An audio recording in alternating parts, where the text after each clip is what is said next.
Assalamualaikum warahmatullahi wabarakatuh. Alhamdulillah, kita panjatkan puji syukur kehadirat Allah Subhanahu wa Ta'ala. Kita bisa berkumpul bersama di hari yang berbahagia ini. Kepada Pak Kamalyani, Bu Prita, dan Bu Nunung serta guru besar, rektor, dan teman-teman, sahabat semua yang saya nggak bisa sebutkan satu persatu, serta para wisaudawan dan keluarganya yang saya banggakan. Alhamdulillah saya mendapat kehormatan dan kesempatan yang kedua kali, Bu, untuk berbicara di forum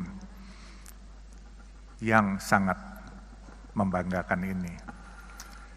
Saya mungkin nggak panjang lebar, tetapi saya harus ceritakan apa yang terjadi di waktu tadi Ibu speech.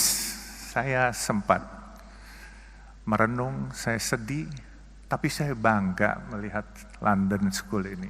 Karena Ibu bukan hanya mendidik ilmu yang dibutuhkan di dalam kita mencari pekerjaan, tetapi Ibu juga mendidik sebagai orang tua, seorang ibu yang memberikan kasih sayang dan teladan yang baik. Dan apa yang dikatakan Ibu Prita, itu banyak benarnya. Misalnya Ibu Prita katakan, kita harus hormat, bukan hanya orang tua yang sayang kepada kita, tapi kita juga harus menyayangi orang tua kita. Kalau kita sayangi orang tua kita, perhatikan orang tua kita, insya Allah barokah, rezeki semua di depan mata disiapkan oleh Allah. Dan saya mengalami hal itu. Jadi mungkin saya mulai.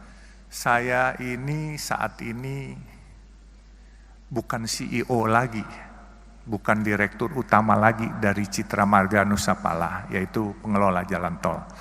Tapi alhamdulillah, 2012 saya sebagai CEO di sana. Tetapi sekarang alhamdulillah saya sudah jadi pemilik 80% saham di Citra Marga. Itu semua bukan karena kepintaran saya, bukan karena kehebatan saya, tetapi semua gerak Allah. Saya mulai dari kecil, saya sebagai pedagang es mambo, pedagang asongan. Saya tidak pernah bermimpi, tapi saya punya mimpi selalu. Oleh sebab itu saya selalu katakan kepada teman-teman, dalam hidup ini kita harus punya mimpi, tetapi mimpi itu harus kita juga yang membuat menjadi kenyataan. Jangan biarkan mimpi itu berangan-angan saja di kepala kita, tapi kita harus jadikan kenyataan. Untuk membuat itu bagaimana? Tadi Bu Prita sudah bicara, kita jadi orang harus jujur dan amanah. Kedua, harus sayang kepada orang tua, karena doa orang tua ini membuat jalan kita jadi mulus. Saya selalu katakan kepada anak-anak saya, mungkin kalau kamu disuruh pilih sayang ibu atau bapak, kamu bingung. Tapi saya tekankan kepada anak-anak saya, pertama kamu harus lebih hormat, lebih sayang kepada ibu kamu. Baru kedua bapak kamu. Karena pengorbanan ibu kamu jauh lebih besar daripada bapak kamu. Jadi ibu mengandung kita. Begitu kita lahir, kita disuapin, terus kemudian kita ngompol, kita buang air besar, tengah malam, lagi tidur enak-enak, dia bangun, dia susuin kita, kadang-kala cuci, kita punya ngompol cuci, kita punya bekas buang air. Kemudian dia didik kita, dia bawa kita ke sekolah, dia antar, diajarin kita. Kalau seorang ayah cuma cari nafkah saja diberikan, tetapi kalau yang mendidik anak-anak itu semua peran ibu sangat besar. Oleh sebab itu jangan sampai kita lupa akan pengorbanan seorang ibu. Dan pengorbanan seorang ibu itu nggak bisa diukur dengan materi. Saya pun kadangkala suka sedih. Saya kalau ke makam ibu bapak saya, andai kata saya masih punya ibu bapak, pasti saya akan sayangin lebih. Tapi ya, mungkin Tuhan berencana lain. Jadi mungkin saya harus jelaskan. Kegiatan saya adalah dulu cita-cita cuman jadi tukang parkir. Waktu saya sekolah SMA, saya suka liwat di daerah Pasar Baru. Saya tanya tukang parkir, satu hari dapat berapa sih? Dapat 10.000 sampai 15.000. Waktu itu satu mangkok bakmi hanya 300 perak. Jadi kalau 10.000 sama dengan 33 mangkok. Andai kata saya makan satu hari 3 kali, saya masih bisa save 30 mangkok. Berarti saya masih bisa jadi tukang parkir aja udah cukup. Itu cita-cita waktu SMA. Terus saya bermimpi, kok orang-orang bisa sukses? Bagaimana cara sukses? Satu hari saya ke toko buku, saya lihat buku bagaimana jadi orang sukses. Saya nggak punya uang. Waktu itu toko bukunya di Pasar Baru, toko buku Tropen. Saya hanya duduk ke sana, saya numpang baca, terus saya pulang. Saya bacain buku bagaimana cari orang sukses. Sebenarnya nggak perlu baca buku lagi, karena tadi yang Ibu Prita katakan itulah di buku itu sebenarnya intisarinya. Karena jadi orang sukses itu harus rajin bekerja. Dan juga jangan lupa berdoa, dan juga jangan lupa jujur, dan jangan lupa juga sayang kepada orang tua, dan minta ridho barokah dari orang tua. Itu intisarinya. Dan saya selalu bermimpi memang menjadi orang sukses. Mimpi itu saya sendiri pesimis waktu itu untuk untuk sukses. Tetapi seperti saya katakan, bahwa ini semua gerak Tuhan, bukan gerak saya. Saya jadi mualaf umur 24 tahun. Saya diangkat anak oleh almarhum Buya Hamka. Dan seiring saya jadi mualaf, saya cuma niat minta kepada Allah. Karena waktu saya jadi mualaf itu Buya Hamka bilang, nak, dosa-dosamu mulai hari ini 0. Jadi kamu mulai lagi dengan yang baik ya. Jadi saya mulai dengan yang baik. Dan saya niat minta kepada Allah, ya Allah, dengan perkenan Engkau, kalau memang diperkenankan, aku ingin mengharumkan nama Islam dan aku ingin sukses. Sukses itu entah bagaimana, apakah punya nama besar, apakah punya harta, saya bilang terserah. Rupanya doa saya dijabah Allah. Dan saya bisa mendapat kesempatan mempunyai usaha. Saya punya usaha kayu dulu di Kalimantan, saya bikin triplex. Tapi waktu Orde Baru, karena saya kurang dekat dengan pemerintahan waktu itu, akhirnya saya dikeluarkan satu surat untuk tidak dilayani dokumentasinya. Akhirnya saya tutup pabrik saya, 11.000 karyawan saya harus pulang ke Jawa itu semua. Dan saya nggak kecil hati. Saya bilang, ya Allah, kalau memang ini rencanamu, nggak apa-apa. 11.000 karyawan bedol desa semua pulang. Saya diam, terus saya coba lagi untuk berusaha lagi. Tetap kadangkala jatuh bangun itu pasti. Ya ada hal-hal waktu 2008, saya ingat itu pabrik tahun 94 saya tutup dan saya 2008 diajak seorang teman. 14 tahun saya pensiun itu ibaratnya nggak ada kerjaan. Diajak seorang teman untuk ikut di perusahaan pemboran minyak lepas pantai. Tapi 1 tahun saya bilang ini bukan bidang saya. Kemudian saya tahun 2012 saya ditawarkan oleh pemegang saham yang sedang berantem, pemegang saham jalan tol Citra Marga Nusa Pala Persada. Itu jalan tol dalam kota dan sekarang ini kalau perusahaan tol swasta terbesar adalah Citra Marga. Jadi saya ceritakan juga, inilah mungkin yang paling penting. Waktu saya masuk di Citra Marga, ini pemegang sahamnya berantem, menanyakan kepada saya, kamu berani nggak jadi direktur utama? Saya bilang, kenapa harus saya? Karena ini raksasa-raksasa lagi pada berantem semua. Waktu itu Citra Marga yang punya adalah Ibu Tutut di antaranya. Terus ada Robi Sumampau, Robi Kete, dan ini naga-naga semualah. Kebenaran saya ini kelahiran Kalimantan Timur, dari Sungai Mahakam saya lahir. Lalu saya jawab sama teman-teman saya, selama enggak nyuri, saya berani apa saja, saya bilang, dan tidak korupsi. Akhirnya saya ditunjuk sebagai direktur utama.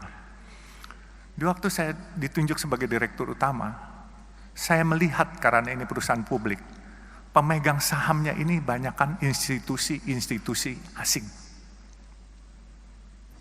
Saya lihat ini perusahaan bagus. Kenapa saya bilang bagus? Coba pikirkan, ini kalau bukan gerak Tuhan, saya nggak akan memiliki perusahaan ini. Saya dulu punya perusahaan kayu, saya pernah punya restoran, saya pernah punya hotel. Hotel pelayanan nggak baik, omset akan turun, orang nggak balik lagi. Restoran makanannya asin atau pedas, kepedesan, orang besok nggak balik lagi. Makanya saya bilang, saya bisa dapat jalan tol ini, coba pikirkan jalan tol. Kalian pernah lewat jalan tol, bayar, macet, marah-marah hari ini, brengsek nih jalan, macet, bayar pula. Besok kalian dengan senyum nganterin duit lagi kepada kita. Nah itu bedanya. Jadi jalan tol itu, mau keasinan, mau kepedesan, mau kemanisan, tetap dimanfaatkan. Nah ini semua gerak Tuhan yang milihin.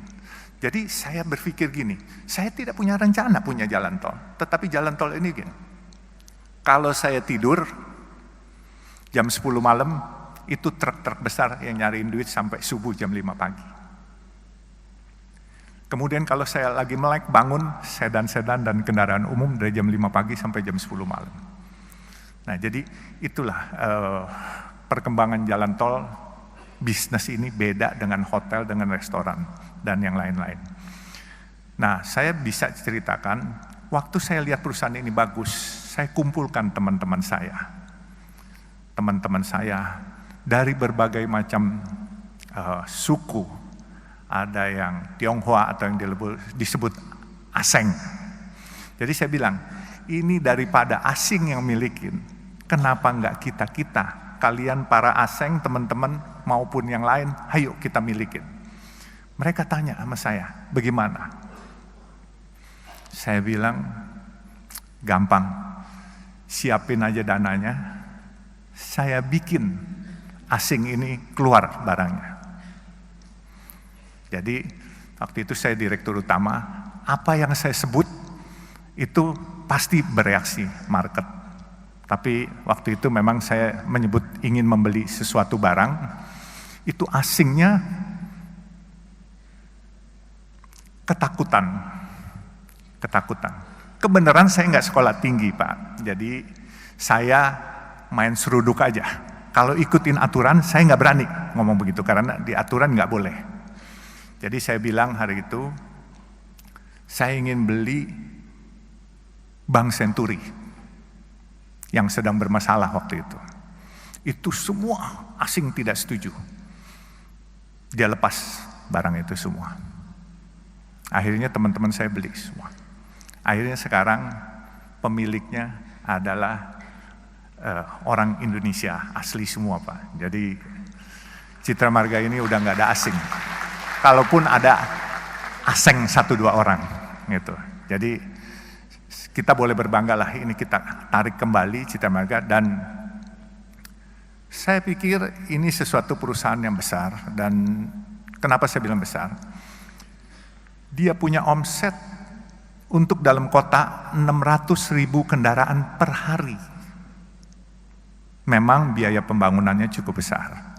600.000 kendaraan kali 9.500 rupiah. kurang lebih hampir 6 miliar, 5,4 miliar per hari. Bagian Jasa Marga separuh, bagian Citra Marga separuh. Tetapi uang itu dipakai untuk pembangunan. Pembangunan jalan tol lain. Bahkan kita lagi mau bangun dari Priuk sampai Pluit, itu kurang lebih 9,7 kilo. Itu biaya anggarannya kurang lebih 13,5 triliun.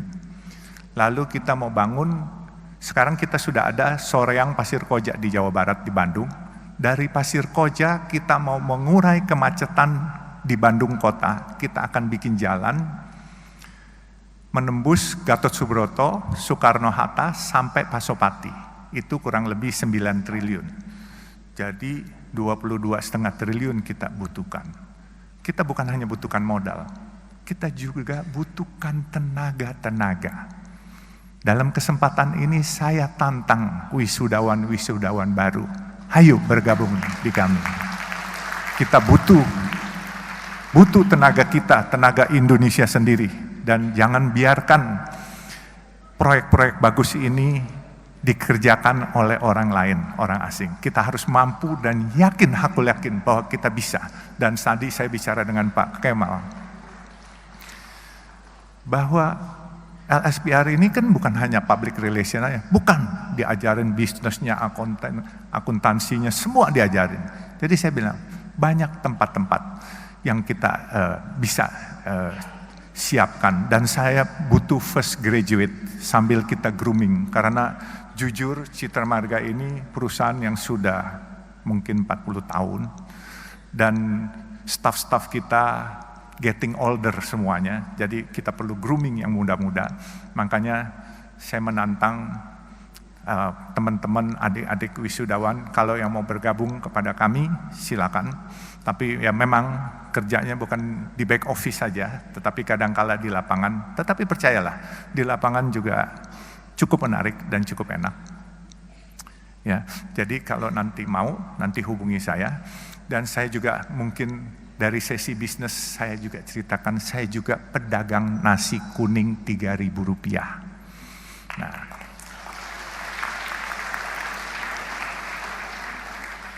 mungkin orang bertanya, kenapa saya dagang nasi kuning Rp3.000? Tadi Pak Kemal nanya, kenapa nggak kasih gratis? Saya beli nasi kuning 10.000, saya jual 3.000. Secara matematika, orang bilang rugi, saya bilang untung. Gitu. Nanti saya ceritain kenapa untung. Saya harus ceritakan juga, tadi bicara dengan Pak Kemal. Kok nggak dikasih gratis saja? Kalau saya kasih gratis, saya memonopoli sedekah itu dan saya memonopoli pahala itu. Tapi kalau saya jual 3.000, saudara-saudara kita yang biasa makan 10.000, dia bisa makan 3.000, dia bisa sedekah buat orang lain yang di bawah dia 3.000 juga, dia mesti save 4.000. Jadi bukan bisnis aja yang nggak boleh dimonopoli, sedekah juga nggak boleh monopoli, pahala juga nggak boleh dimonopoli. Nah, saya tekankan, siapapun yang ingin ikut program nasi kuning saya, kemarin siang baru dibuka di Kelurahan Menteng, Jalan Anyar, bekerja sama dengan SMP negeri setempat. Itu nasi kuning, tapi dia seminggu sekali. Saya biasa buka Senin sampai Jumat, kita udah ada 12 outlet. Saya ada di Semarang, di depan markas tentara Kesatriaan, di Bandung, di depan markas Yonsipur, sama di Jalan Banten, situ ada 2. Terus kita ada di Cimanggis, Karawang, dan Jakarta. Jakarta cukup banyak kita. Di kantor Sunter, di Masjid Baba Alun di daerah Warakas, Papango. Nah, itu nasi kuning, program nasi kuningnya kita harus beli dari warung setempat. Saya bilang, nggak boleh kita masak sendiri, catering sendiri. Selama masih ada warung setempat, kita harus beli dari warung setempat. Ada 5 warung, kita gilir. Hari Senin, warung pertama, Selasa, warung kedua, dan seterusnya. Mereka tanya, kenapa? Saya bilang, kita mau sedekah. Mereka mau cari nafkah, warung-warung kecil setempat. Kita mau mencari pahala, cari barokah. Mereka mau cari uang buat anak-anaknya sekolah. Kalau mereka jual 10.000, kita di sampingnya jual 3.000. Yang dapat bukan barokah dari mereka, sumpah serapah. Karena mereka tidak bisa bersaing dengan kita. Jadi saya bilang, selain kita membantu kaum duafa, kita harus berdayakan warung setempat, bukan kita matikan. Supaya berkahnya itu kebagian semua. Kaum duafanya kebagian, warung UMKM-nya kebagian, supaya semua barokah, everybody happy, kitanya pun juga happy. Nah, sekarang ini memang sudah mulai banyak, dan saya menantang juga, kalau ada teman-teman, atau adik-adik, atau keluarganya, adik-adik yang mau buka warung nasi kuning, ini khusus buat kaum duafa dan fakir miskin. Ini bentuk rasa terima kasih saya. Saya rela subsidiin setiap hari. Bukan mau ria atau sok-sokan, bukan. Tapi saya berterima kasih kepada Allah atas rezeki yang diberikan. Saya dari pedagang asongan, anak jalanan, sampai saya jadi hari ini. Saya pasti ini ada rahasia Allah yang dititipkan kepada saya. Dan rezeki orang banyak dititipkan pada saya. Ini bukan saya punya. Saya bersyukur itu 6 Februari 2018 warung itu saya buka. Saya cuma kasih 100 juta, warung itu sudah 2 tahun. Dan duitnya malah surplus. Sedekah saya mau lebih pun, saya rencananya 1.000 porsi per hari, subsidinya itu kalau 10.000 saya jual 3.000, subsidi 7.000, berarti 7 juta satu hari. Untuk 250 hari kerja, saya siapkan 1.750.000.000 untuk mensubsidi. Tetapi uang itu tidak pernah terpakai. Inilah yang dikatakan waktu itu oleh guru saya dan ayah angkat saya juga, yaitu almarhum Buya Hamka. Fastabikul khairat, kalau kamu mau berbuat kebaikan di jalan Allah, pasti Allah cariin duitnya. Padahal saya mau keluar duit sendiri, tapi dicariin duitnya. Nah sekarang ini warungnya udah ada 12, di Banjarmasin juga ada. Dan warung itu memang kita khususkan buat kaum duafa dan fakir miskin. Dan kita beli dari warung setempat. Dan tidak boleh dibungkus, bawa pulang. Harus makan di tempat. Karena apa? Kita sadar. Masyarakat kita masyarakat yang kreatif dan pinter. Kalau dibungkus ntar dijual 6.000, mereka cari untung di situ. Jadi harus makan di tempat. Jadi nggak boleh dibungkus dibawa pulang. Kecuali makanan ini tidak habis, kami bungkus, kami bagiin ke lampu merah, kasih gratis, nggak dijual. Jadi mungkin nasi kuning sudah, bisnis sudah, dan saya tantang siapa yang mau buka nasi kuning, ayo, yang mau ikut gabung di perusahaan, ayo, ya kan. Sekarang perusahaan ini jujur saya juga kaget-kaget. Dulu mimpi punya pegang uang 22 juta aja kayaknya susah setengah mati. Tahu-tahu proyek dikasih 22,5 triliun dari pemerintah. Ini satu kepercayaan yang luar biasa. Anak jalanan loh, anak kampung. Dan saya cuma punya mimpi satu di terakhir lagi saya ceritakan. Mimpi saya baru terrealisasi 3. Mimpi saya adalah membangun tempat ibadah buat umat Islam, kebenaran agama Islam. Membangun masjid atau musola sampai 1.000 biji. Ya. Saya baru 3. Maaf, saya bikin masjid yang oriental look. Bentuknya Chinese look. Itu bukan apa-apa. Saya ingin menyebarkan syiar berdakwah, kebenaran saya keturunan Tionghoa. Jadi saya ingin mencoba menyebarkan syiar kepada teman-teman Tionghoa, kebaikan dari agama Islam apa, supaya mereka tidak jauh, sehingga saya bikin bentuknya seperti yang ada di negara Tiongkok. Makanya saya bikin pertama di masjid di Warakas Papango, itu masjid Baba Alun pertama. Yang kedua yang unik, Saya lagi letakkan batu pertama, tahu-tahu di belakang saya ada yang bersuara waktu itu hari Sabtu. Saya nyumbang boleh nggak? Saya bilang boleh. Nyumbang apa aja? Dia tanya. Saya bilang mau semen, batu, genteng, kirim aja. Saya bilang. Terus nyaut lagi. Saya bilang ngeyel banget nih orang. Kalau gue bukan agama Islam boleh nggak? Saya bilang boleh aja, nggak punya agama juga boleh. Terus ngeyel lagi nyaut. Kalau gitu gue sumbang semuanya deh. Saya lihat ke belakang.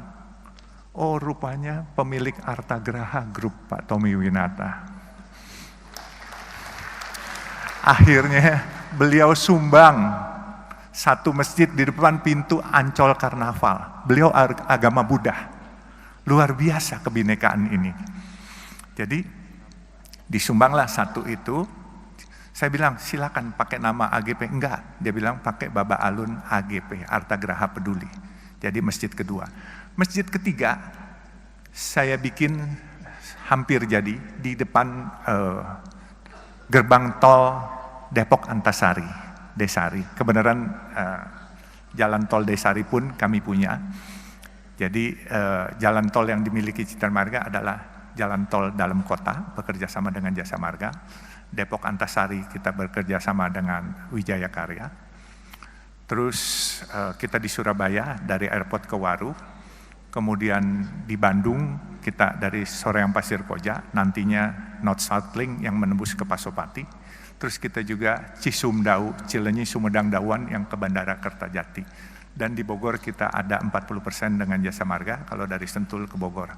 Jadi alhamdulillah kegiatan tol ini cukup menarik dan cukup kita bisa mengikuti program Bapak Presiden menggalakkan infrastruktur.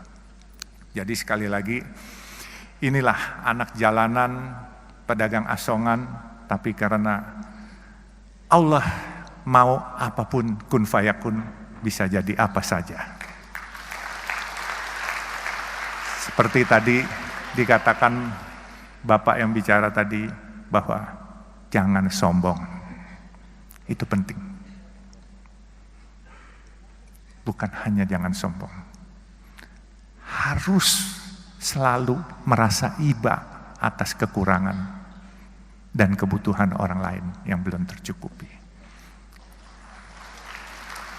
Insya Allah rezeki itu datang bagaikan tsunami. Benar-benar, ini saya sudah alami sendiri. Saya alhamdulillah, buat saya dulu megang proyek atau megang duit 22 juta nggak bisa. Sekarang kalau dikasih proyek 22,5 triliun tidak akan merubah lifestyle saya. Saya tetap berpenampilan ke kantor pakai celana jeans. Berhubung ini di tempat terhormat saya pakai celana jeans hitam Pak, maaf ya Pak. Biasanya warna biru gitu. Jadi saya tetap juga ini pakaian agak bagusan dikit Pak. Kalau enggak pakaian saya agak compang-camping Pak. Jadi maaf nih Pak.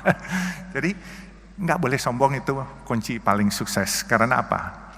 Kalau kita nggak sombong, kita selalu mau tahu dan bertanya. Saya belajarnya ini dari supir dan dari marketing rokok. Waktu saya umur 17, tetangga saya itu agen rokok. Jadi saya suka duduk ngobrol sama supirnya, sama marketingnya. Saya selalu tanya. Kalau nggak sombong pasti kita mau bertanya. Kalau sombong, misalnya orang ngomong apa, kita sok bisa, padahal kita nggak ngerti apanya. Itu kita harus tanya. Nggak usah malu-malu, tanya apaan sih. Ini menambah wawasan kita. Nah setelah menambah wawasan kita, insya Allah kita jadi pinter. Saya sekolah tidak lulus kayak adik-adik wisudawan sekarang. Saya sekolah cuman sampai SMA, lulus, terus saya di Fakultas Kedokteran pernah, di Fakultas Hukum pernah, cuman tingkat 1, tingkat 2 saja. Tetapi ya, saya bisa jadi hari ini, masa kalian yang sudah sarjana nggak bisa lebih dari saya, gengsi dong. Jadi mungkin karena waktunya terbatas, nanti kita sesi tersendiri. Kalau ini hubungi saya aja. Kalau mau buka nasi kuning, kalau mau bergabung ke saya, nggak usah melalui staf saya. Hubungi nomor telepon saya, silakan kalau mau dicatat.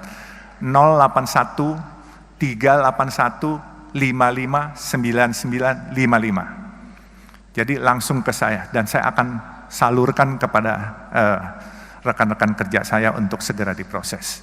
Jadi saya bulan Juni kemarin di Unmul juga disuruh speech, tetapi speech di sini saya berkesan dengan wejangan-wejangan Ibu Berita yang begitu welas asih dan keibuan, dan semua intisari orang sukses sudah dibacakan oleh Ibu Berita tadi semuanya. Jadi camkan itu kata-kata, insya Allah kalian semua akan berkiprah dan sukses, dan aku yakin lebih sukses dari saya. Amin, amin ya Rabbal Alamin. Kurang lebihnya saya mohon dimaafkan. Jadi ya inilah gaya bicara anak kampung yang nggak sekolah, tetapi ya mohon sekali lagi dimaafkan kurang lebihnya. Wabillahi taufiq wal hidayah. Wassalamualaikum warahmatullahi wabarakatuh.